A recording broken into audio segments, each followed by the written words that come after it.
Oh, nice. Thompson sets it up, save very low, goes down to Soxa, but now maybe the counterplay. Thompson does pay with his own life. They have a glimpse here, too.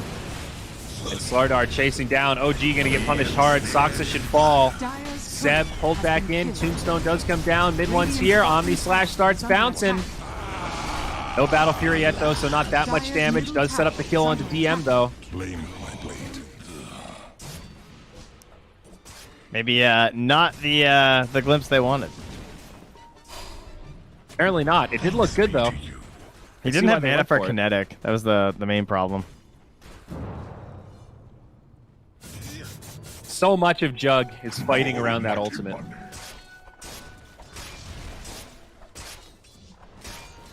But the blink is finished for Seb now, and I think that's a bit of a problem for Verse Pro Project because DM's blink is very far away. I mean, he is a actual blink dagger behind Seb when you look at their items. It's pretty much the same.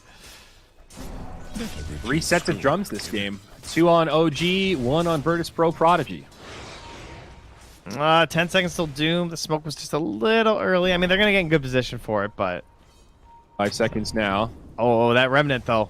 That's tempting. Tier 2 under assault mid from that siege creep, and now the smoke will take OG up top. Might find I believe FN. they saw them. Hey, Remnant away.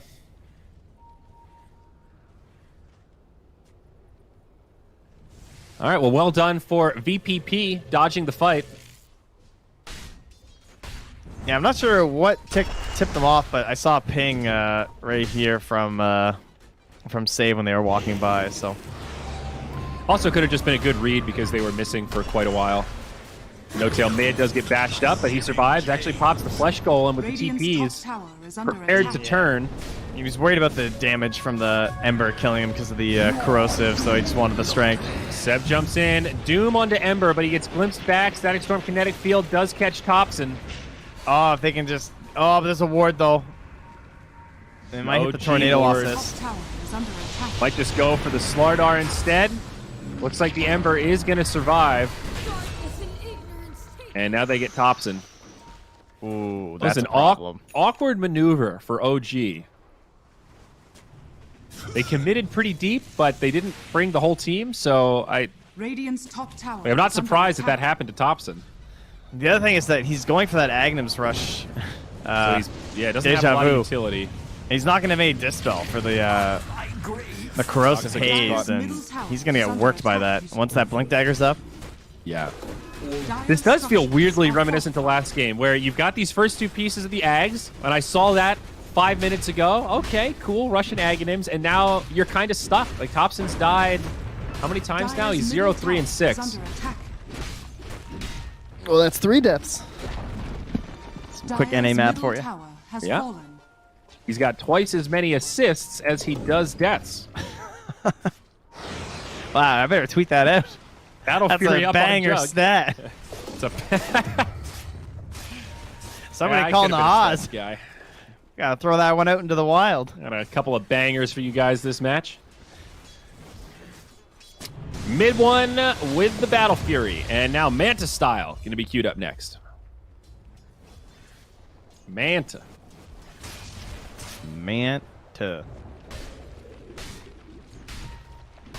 I need some Nahaz. Put up more stats. Thank you. I missed the stat tweets. I feel like we've been lacking on them since the whole world went into a global pandemic, so I think you need to get back on the horse, sir. Thank you. I'm sure you're lecturing or doing something right now while you listen to this, but there's more important things in the world, like writing stats. So thanks. Yeah. Anyway. It's a tough life for Dota stats people. I tell you. What was the last tournament that had an in-game stats person where we had the little pop-ups? Does that even exist anymore? Do we even have the technology, or is it like the moon launch where we lost it? We lost it, yeah. They lost the moon launch? Something like that. I think they lost the moon studio where they filmed it all. But anyway, Sebs, bottom lane after FN. Yeah, this is going to be a freebie.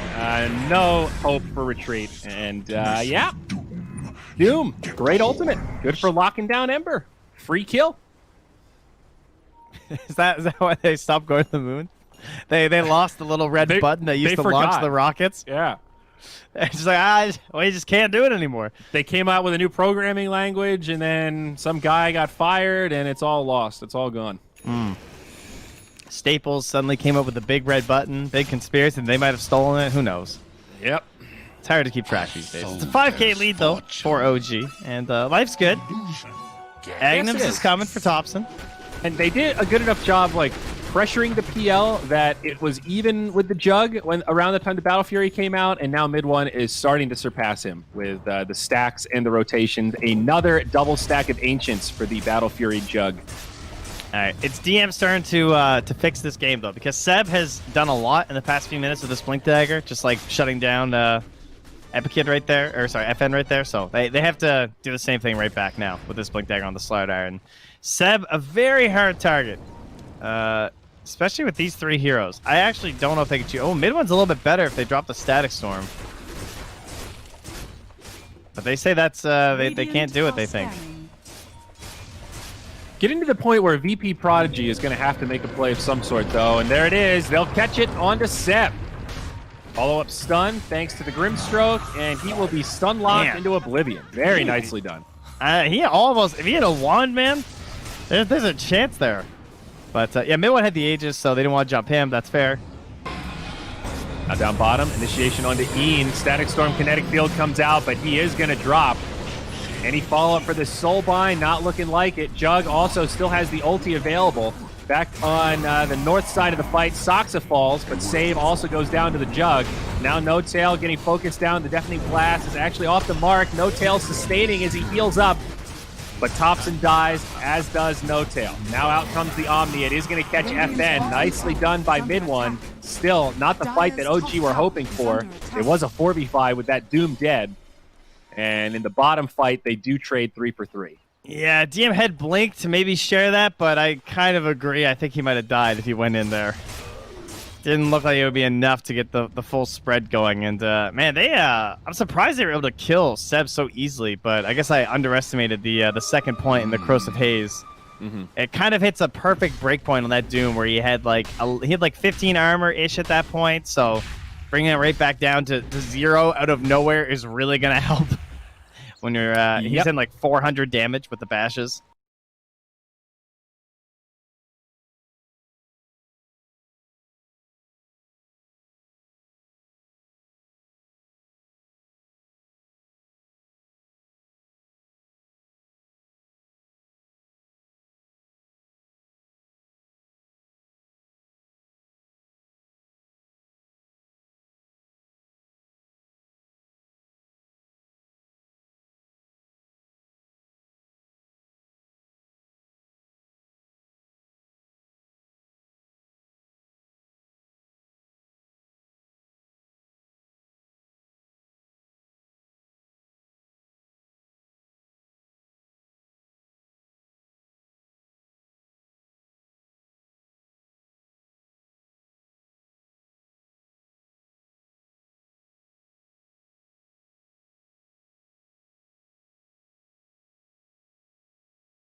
Radiant's bottom tower is under attack.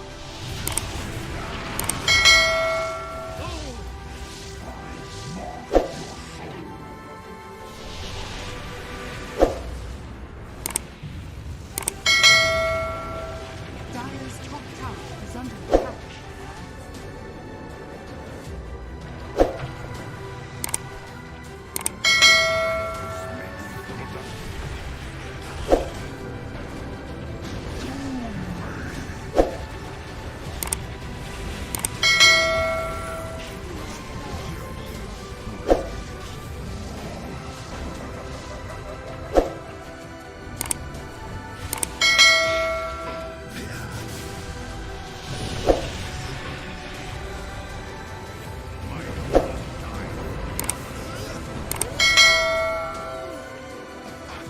Radiant's bottom tower is under attack. Dire's turret. Hey there, gang. Welcome back once again. Dota Pit action continues. Second series of the day. Elimination again. Now we've got Na'Vi versus Fly to Moon. Trent, welcome back, buddy. Thanks. It's our first time for us as casters getting to watch Fly to Moon. We did watch Na'Vi yesterday versus Virtus Pro Prodigy, I believe, where they took a 2-0. Yes, indeed they did. But then things didn't go so hot for them versus Alliance in El Clasico, so that's why they're down here. Let's take a look. We Let's also see what do the fans think. I'm curious about the odds on this one. Nice regional matchup, and according to fan numbers, Fly to Moon are slightly favored. So we'll see if that comes true here. Should be a good series. Although Na'Vi looked pretty okay in the series that we've seen, the ones that we were casting.